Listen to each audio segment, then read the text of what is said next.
Destinasi Bajet Cuti Sekolah Episod 2. Kali ni kami ke Museum Negara. Kami ke sini naik MRT je, senang. Sampai je ke stesen Museum Negara, terus nampak Museum Negara. Kenapa saya kata ni destinasi bajet? Tengoklah harga tiket ni, murah je. Museum ni dibuka setiap hari tau, dari 9 pagi hingga 5 petang. Tapi 4:30 petang tu waktu terakhir kita beli tiket.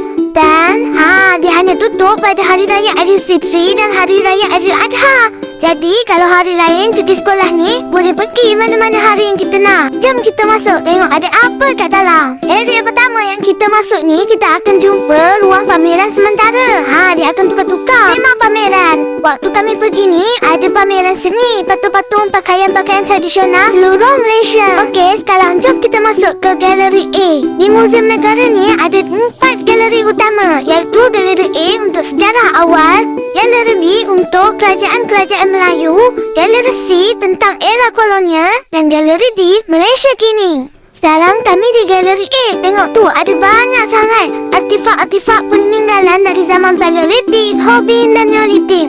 Antara yang paling menarik, ada dekat sini replika manusia perak, iaitu rangka manusia yang tertua hampir lengkap di Asia Tenggara. Ditemui di negara ini berusia kira-kira 10,000 hingga 11,000 tahun dahulu tau. Macam-macam kita boleh tengok kat sini. Seronok sangat. Selain tu, ada juga game interaktif macam ni. Okeylah, kejap lagi kami nak pergi ke galeri B, C, D pula.